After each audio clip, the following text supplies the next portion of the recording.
Voilà. Ok. Bandeko nyonso balinga kolanda yokason na YouTube tozaka na yokason de l'IDPS TV na TNT tozana yokason TV. Voilà. Je pense que toza na plateau. Dans un plateau, il fallait appeler ça, il y a aussi des bandes. Toza ceux qui payaient Zali déjà menacés. Ça le colanda kwezo zika. Bien bovandi bo lebite que tozela peut-être tokoya ko intervenir après. Mais le col awa mboke zandi ces menacés c'est pas juridique. Le col banti valeur c'est la justice qui est une nation. Justice c'est l'évaca nation et puis la justice c'est Dieu lui-même. Boyoki les garants de bon fonctionnement président de la République Fachi Beton à l'obéli dossier il y a justice. Avec dossier à justice que na minito yo na mboka na biso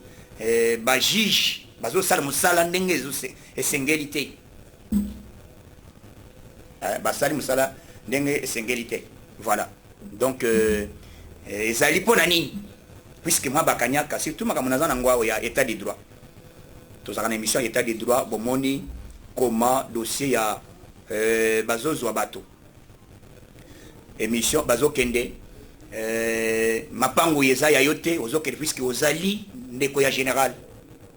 Nazana dossier ya Thérèse ya Kapangala ya papa Kapangala. Bomoni yango ndenge tokende na possession dani tokendaki ba concession eza 3. Bomoni comment makambo ezali koleka. Donc nazo yebisa ba congolais le pays est en danger puisque c'est pas juridique makambo ezokende bien te. Makambo ezokende bien te. Maintenant, nous devons nous prendre en charge. Voilà pourquoi il y a les besoins de Yokason en direct. Na Yokason télévision. Besoin de biso bande koto baza branché, les cambouisa ou eza boyé. Lundi, les années événements au Salamana Sénat. Après avoir les sénateurs échoué, na plan, il y a destitué. Kolongola immunité, il y a Matata Pogno. Procureur ya cour constitutionnelle a commis le sous ce bureau ya Sénat balongola ba étudier balongola immunité. Donc ça va se faire le lundi et ko salama lundi. Donc c'est pourquoi on a dit que ba congolais nyons surtout ba combattants et tout et surtout les parlementaires debout force du progrès motocyclistes ba combattants. Le pays est en danger. Tozo kende biso nyonso lundi na Sénat. Pour to yebisa bureau ya Sénat que pour to aider justice, tozo na procès justice, tozo les ali acharnement hein. Les ali chasse à l'homme hein. Mais les ali likambe monani batangi, ije fasali musala batangi matata ponyo na dossier. Et d'ailleurs déjà moko ya banque moko aza ozari azana makala. Pourquoi vous protéger matata ponyo? Donc, biso lundi na tongo, le collègue bozali ba cher collègue, vous avez collègue. Togoya, tozoya lundi, toya ko siéger, tozala ensemble. Puisque ceux qui bolongoli militaire, il y a matata pognote, cela veut dire, et ça na makambo bozali ko protéger. Vous allez se protéger mutuellement. Et ceux qui m'ont quoi accueilli, akoya ko tanga comme ça. Donc makambo bozana ngo yango wana, na yebi renyo salama na kingakati. Et renyo salama ki ezala ki matata kendete. Ce que je demande de mon président Bayat Siloukweb, il fallait communiquer. Il fallait où là qui sait déjà que non, Naï Nazali, si les lois n'a commis président au Sénat, les affouilles à union sacrée. Et c'est la vérité, vous avez une vision chef de l'État. Comment vous avez une vision chef de l'État, mon tour Yazali cité un détournement. Hein? Il y a fonds public de l'État. Donc, Némi Nazali au Bakangiété. Et vous l'avez fait cette déclaration. Au moins, nous na minute biso tout ba combattant, ba congolais, bisikatu bozali, tozobima lundi. Le quoi le bureau, ezako étudier dossier na ina tongo, tokozala tokosala mobulute, mais tokozala wana. Ce qui ba longoli militaire matata pogno te, cela veut dire il y a quelque chose qui se passe. Donc bolingi ko aider république était. Bolingi ko aider chef de l'état té. Donc na sengi la police tozokende o ezali na moment ya le quoi ndako ezozika. Bien sûr, tu as déjà que le problème est le coroner. Na sengi mutunyo sa na kashi nena yi. Nazali Koloba, en tant qu'ambassadeur, il y a tous les parlementaires debout. En tant que communicateur, il y a parti UDPS. En tant que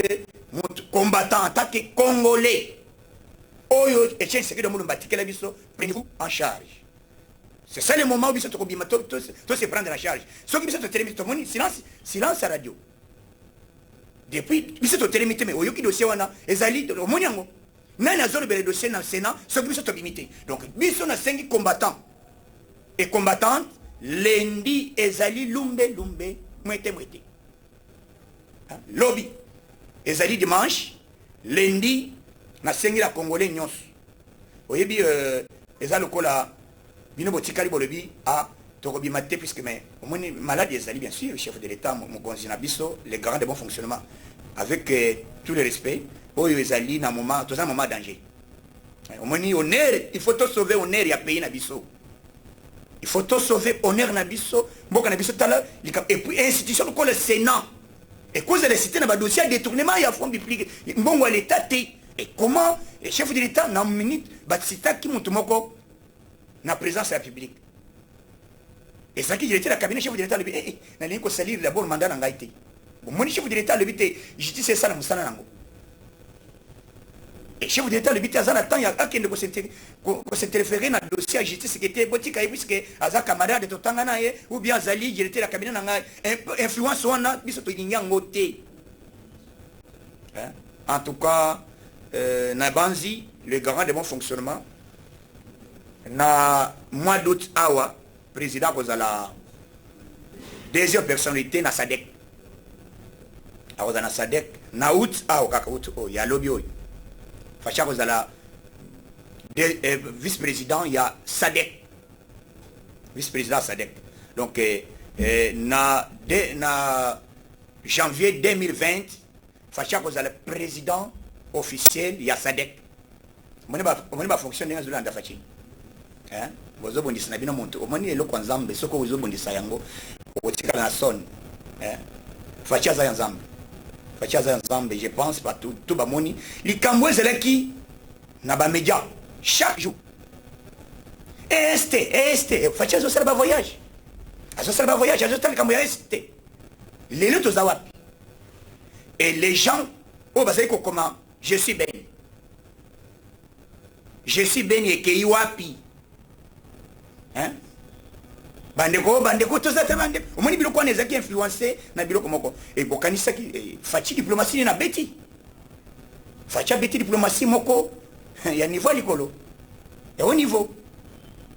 place ya bato basali biso mabe koleka mais faci engagé alobi non tosolola puisque soki tokei alobi moment ya kobunda fini c'est fini moment ya guerre c'est fini moment ya bitumba c'est fini Facha lobby c'est fini. Maintenant tous en posa ya tout ça là et relation de bon voisinage. Facha ibisi Kagame qui était en tout cas et le cause en a besoin yaka ou mani officiel mais benda ba petit na yo bazonga. Puisque Kagame a menacé par rapport ya ba américain. Ba américain ba ibisi Kagame au moins le pouvoir ya ba américain zalaki ba pesaki que Kagame minéré ya ba congolais baba ndeko sele la marché na ba américain ba soumela ko na Rwanda mais Kagame asalale yango te akomi kotekela ba nani oyo ya ba pays d'Asie oyo tozobenga pays d'asiatique asiatique nde omoni makambo ekoti c'était prévu basala ye masalo lombe mais fatia alobi non bopesa chance na solo na ye chef de l'État lingi batu nyonso vraiment les adons en Afrique non seulement na RDC makambo facha zo sala bokanisa te kezali vraiment et puis nazo ce peuple congolais bon moni comment facha zali kola la té et moto aboyi bokopesa yi chance bon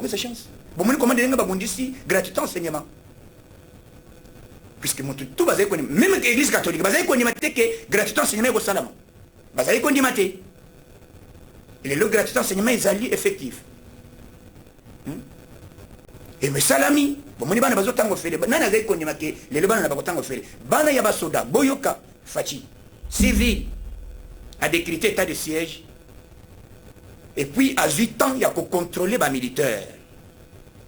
azita ko contrôler ba militaire ayibi ke ba militaire baza combien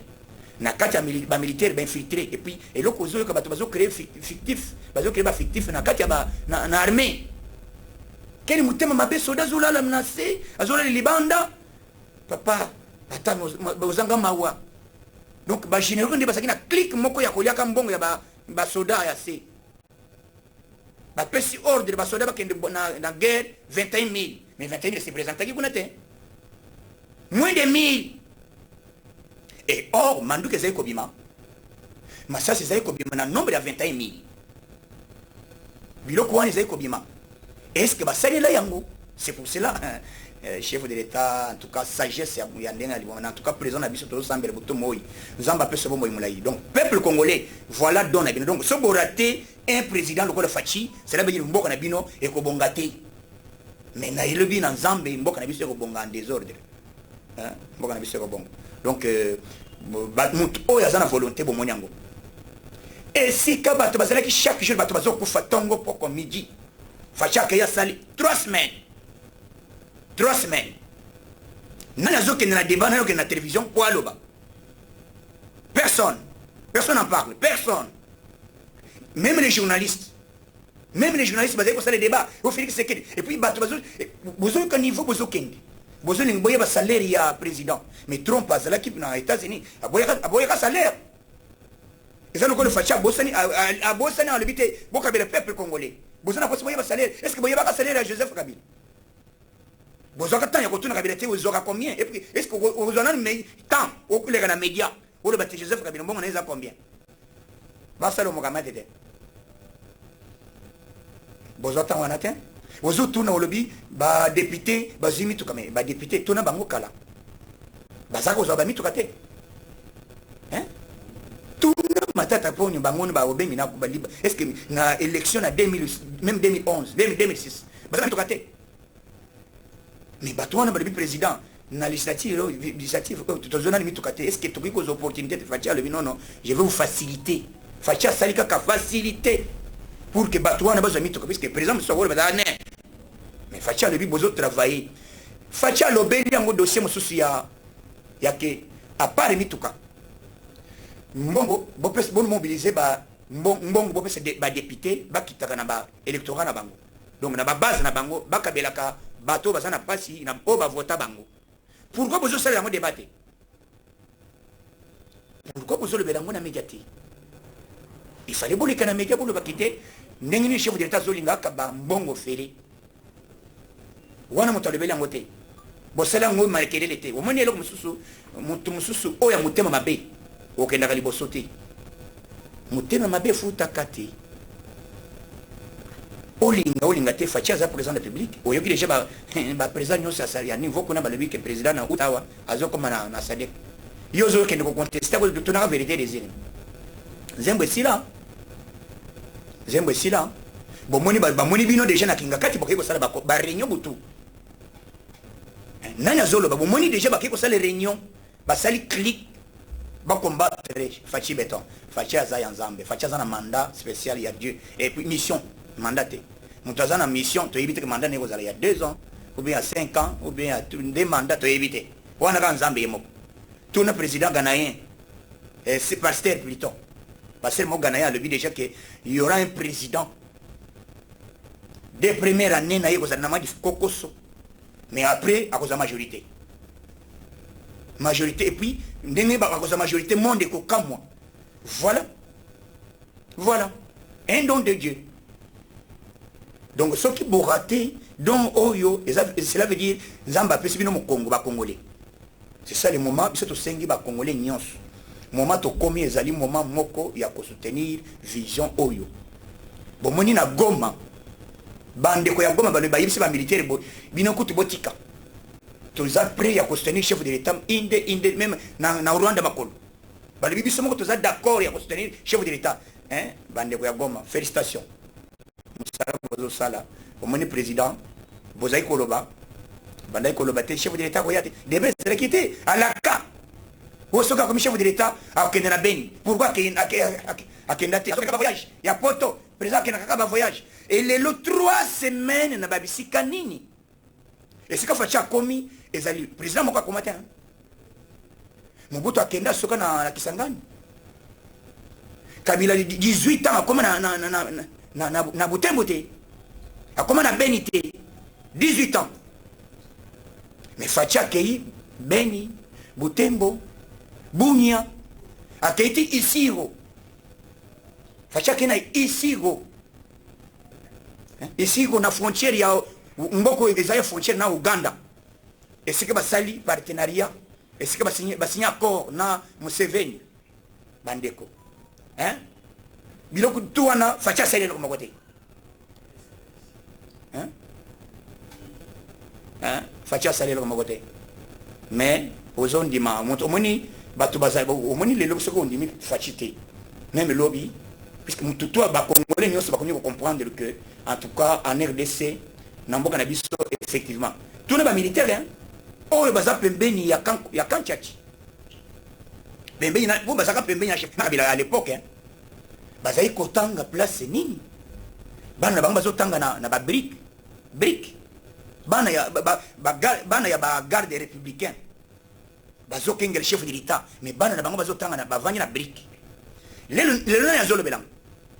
kende na même hôpital ya moi c'est soda abota hôpital ezalaka te oui qu'on a une méchanceté ya bato ozoyo kaba o ba dirigeant o bazolinga ba ya kozonga na pouvoir boko ya ko sala nini wo bino bo sala te pendant 18 ans boko sala nini donc bino bozawa na pona ko détruire vision chef de l'état bino musala na bino ezali que bo bebi sa plan o makambo ezali koleka to yebi plan na bino donc boko longa te en tout cas makambo ezebele lelo na lekaki puisque namoni nous devons nous prendre en charge tant est comme terrible donc il faut tout élément justice to sengi na cour constitutionnelle bosala mosala j'ai dit boy na biso en tout cas boyoki déjà c'est la toute première fois bozali koloba dossier boy nani aboma Shebeya nani aboma Shebeya lelo moi c'est Shebeya boyoki déjà sali interview azongi alobi justice sala musala nango soki état de droit ezalaki na mboka oite et d'ailleurs na monde je vous dis que na union européenne monde mobimba balobi état de droit depuis Afrique salama c'est la toute première fois état de droit et côté na RDC na Afrique paix même au Kenya en Afrique du Sud état de droit continue à 2 ans seulement il y a chef de l'état et c'est quand on en Afrique du Sud bakagama ko opposant à l'obakati opposant il y a kagama afio to la kati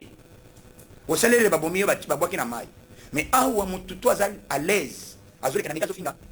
et puis nazo se bato bolobaka chilombo c'est ne ezengiri ta chilombo ezali kombo ya nguya bokanisa peut-être bofinga kade na yebisaka bato balekaka bafingaka na bamédia bokanisa bozofinga Félix Tshisekedi non bofingaka ye te bopesaka ye nde makasi ya koloba voilà je pense nazaki nabimaki lelo c'était prévu tozala na poto voilà bandeko tozala na bandeko ya nani Congo Fort na nani na Zénith mais moi likambo ya corona virus ndepesi mwa kokoso tozana bino mémorable to soutenir chef de l'état to sema konzamboka oyo azana vision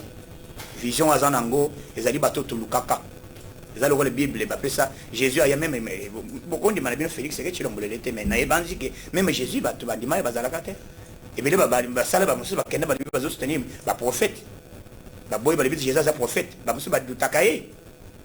mais Jésus na komba Jésus bato bazo bika na komba Jésus bato bazo sala bazo bika na komba Jésus bato bazo bomengo na komba Jésus bato bazo ba mona miracle donc ti le ba contester même ba contester Jésus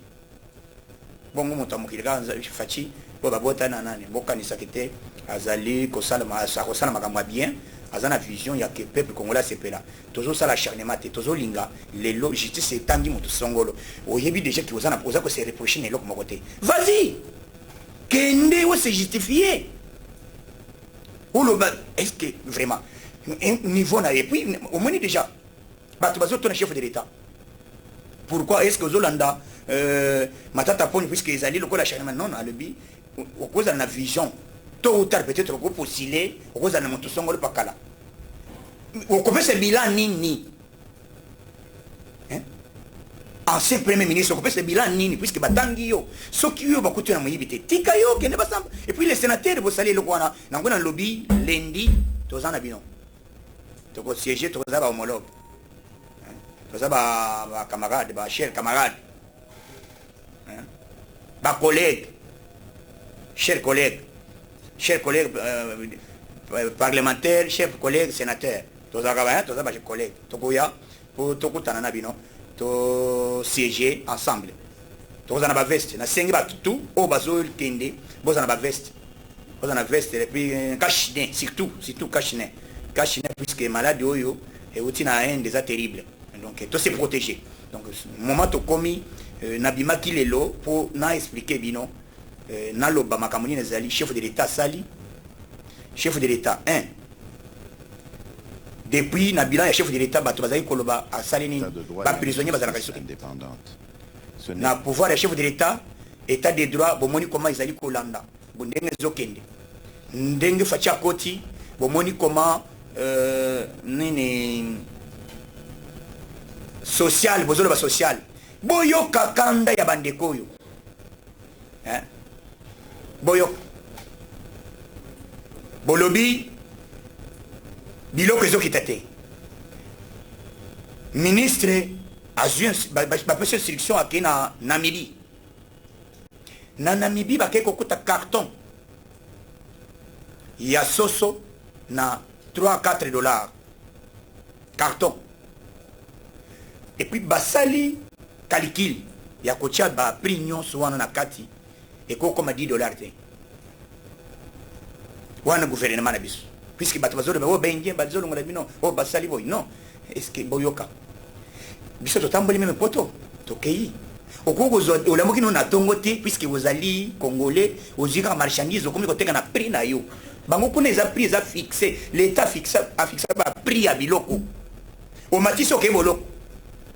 et pas biso eza les salés et puis ce Kabila a fait alingaki koboma mingi azwa économique apesa ba expatrié Kabila azaki nde commissionnaire na mboka na biso bengie mbongo ezokende bazosala rétro commission nde mbongo nyonso ba magasin nyonso ya baindien ba supermarché mbongo ezozongele pa Kabila yango monaki guerre bandaki kosila te guerre ezosila te puisque Kabila azozwa mbongo de gauche à droite. Est-ce que vraiment yango na sengi chef de l'état azwa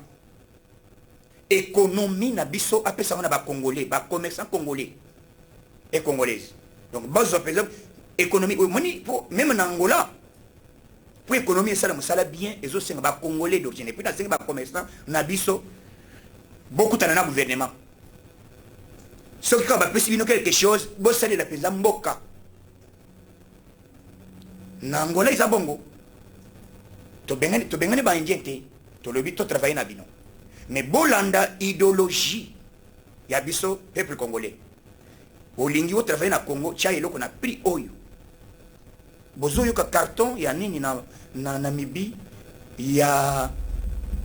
poisson ezali moins de 10 dollars mais awa bachango combien 45 dollars 50 dollars carton makayab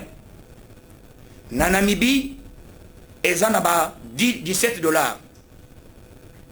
awa baye batilobi bochango na 17 dollars coûte tout moins de 17 dollars moins de 10 dollars mais baye bache makamnyo 17 dollars bo travailler bango bache 80 dollars 80 dollars na makayabo bazo benga nani likayabo ya pembe hein ambassade likayabo bazo benga ambassade donc biso congolais nyonso tozana posa tosunga to soutenir chef de l'état to soutenir ndengeni na vision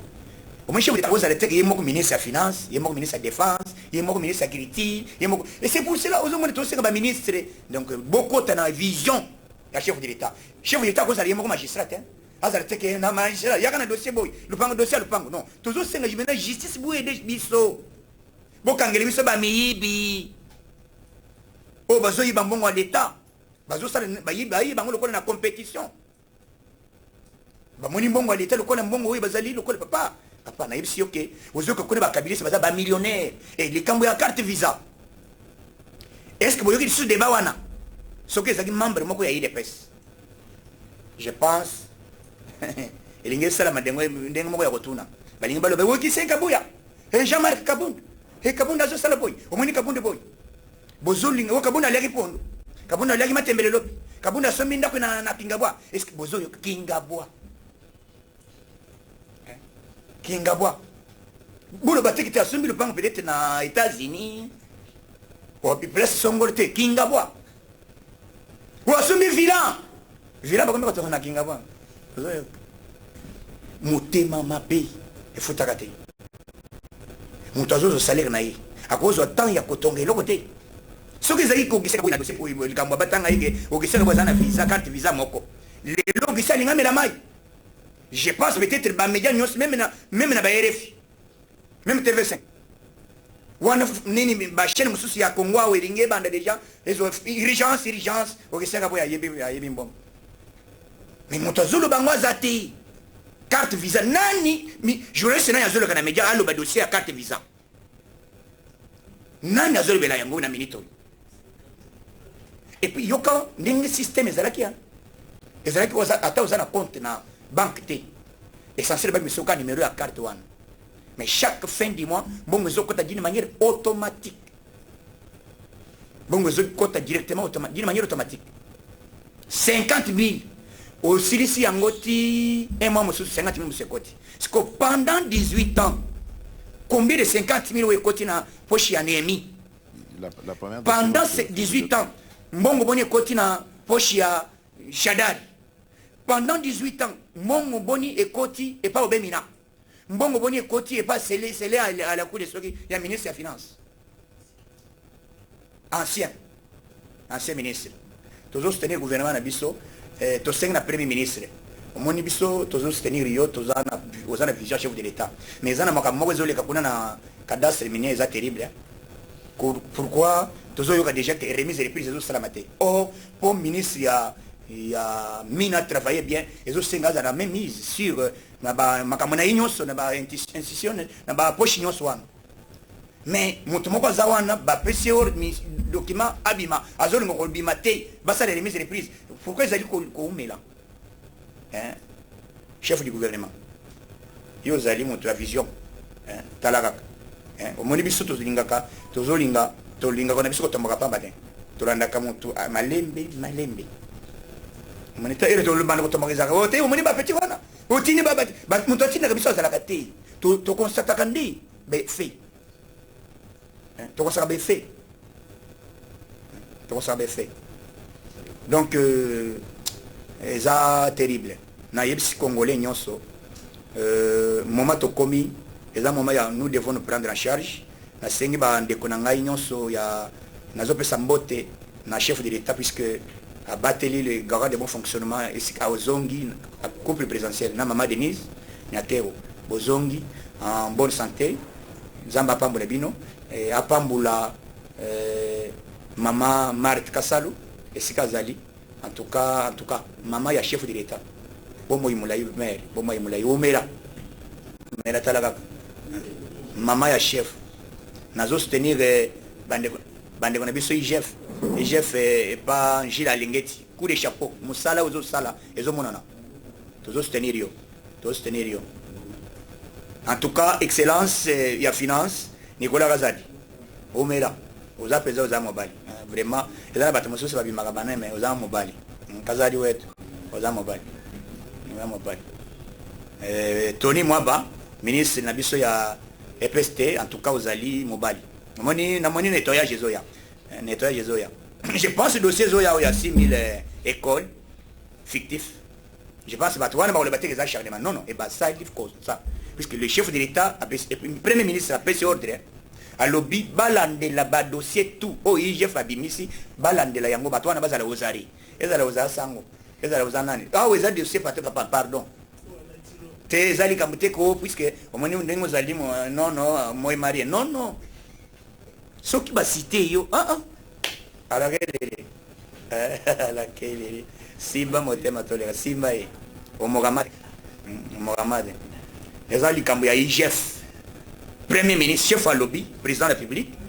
et IGF apesi rapport premier ministre chef du gouvernement apesi autorisation na ba ministre balandela bakwe nyonso yango nayoki déjà ministre na biso ya fonction publique abimisi déjà liste alobi d'ici semaine prochaine nettoyage Jean-Pierre Liao coup de chapeau excellence coup de chapeau tout ça soutenir bino biso tolingaka bato tout baza na vision puisque tomoni quand même que mais eloko esali biso pasi eza dossier ya Sénat dossier ya Sénat excellence le premier ministre dossier na leki na média lelo mpona koloba ezali dossier moko toza na inquiétude ya pourquoi remise et reprise ezosala te nde eloko na biso tozosenga ke est ce que okoki koautoriser puisque il fallait premier ministre ya mine ayeba kogérer. Donc jusque-là, je n'ai en possession, il y a ministère n'a été. Cadastre minier, Azam Tumoko, Basiba Longola, mais Azobo et Kolonga. Au sommet de mon ministre, mon colonda, à Longa, le Vitena Longate. On peut ça garantir. Garantir va foutir Azolungo Robimati. Garantir les années lettres. Ministre de l'Agriculture, vraiment, tous les soutenir de mon conseil. En tout cas, le ministère Union, il y a gouvernement, il y a Union sacrée, tous les soutenir Bino. Bande Cognos, même affaires étrangères, Bande Cognos, il y a intérieur, ministre de l'Intérieur, Acelo, maître Acelo. En tout cas, tous les soutenir Bino. Bossala Moussala, dossier, tous les endroits où il y a ONIP, au moni déjà, dans Banzi, peut-être, tous les senga que Borwan et Tamboula. Tous les salams par glissement, tous les linga, token la carte d'identification, dans l'élection. Puisque dans 2022, en janvier, déjà, opération, il y a identification, il y a peuple congolais, recensement, et ça peut être 3 mois. Après, il y a l'élection. Mais bien le peuple congolais, fatigué, quand il y a une mais pour la biso, il dépêche. Biso va congolais, tout ça c'est ma fatigué. Tout ça c'est un congolais, ça va. Ministère Nabiso en Amérique et des grandes, excellence, coup de chapeau, bon service. Bon service, ministre de Nabiso, il y a économie, toujours soutenir. Ministre Nabiso, il y a environnement, maman Eva Bazaïba, excellence, toujours soutenir. En tout cas, la banzi peut-être le temps, toujours temps bon, il y a ça s'appelle, toujours yebi, monsieur comme monsieur n'a évité, monsieur talaga, comme monsieur, mais toujours to lingi bino nyonso, en tout cas tu es bella, to lingi bino nyonso. Beau travailler na vision du chef de l'État. Tous en et l'autre là, Batobalobi, chef de l'État, et bientôt les grands de bons fonctionnaires vont inviter dans les États-Unis d'Amérique. Il faudra que les Chine va inviter qui est, mais les Américains vont bénir, à que nous voyons qu'il y a félicitations à Joe Biden. À lobby depuis Afrique, surtout Afrique. Et on te félicite tous les présidents de la République pour votre leadership sur ce mode au sommet de l'Union africaine. Et votre leadership en RDC. Ça, c'est Joe Biden. Les Américains. Et donc, on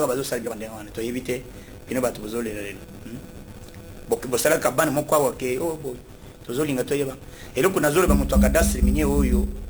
un secret monnaie. Secret, c'est-à-dire que les minéraux, les chantiers, c'est lui qui protège ça. Donc, il y a pour protéger Joseph Kabila, il a protégé les minéraux à Joseph Kabila, il a protégé les minéraux à Zoé Kabila, il a protégé les minéraux à Olive Lembe, il a protégé les minéraux. C'est ce type-là.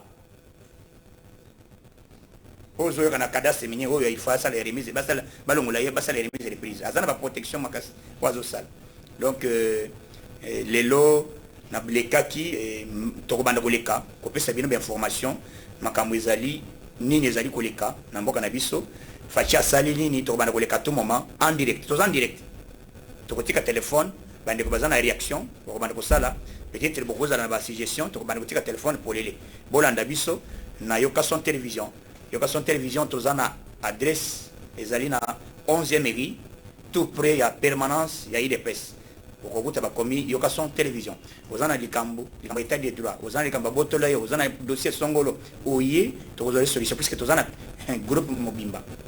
Tozana équipe oyo déjà elenda. Ba magistrat bazali, ba avocat bazali. Donc toko talandele dossier wana, toselo mokamati. Tozana équipe etonda. Donc bande konyonso na lingi bino mingi, bisika bozali. En tout cas, que Dieu vous bénisse. Je dis vous merci, bye bye. Combien de minutes? 1 heure. Une heure. En votre nom et au nom de la loi qui régit le Congo actuellement, un discours de mon à une radio périphérique. Et dans cette interview, il avait laissé entendre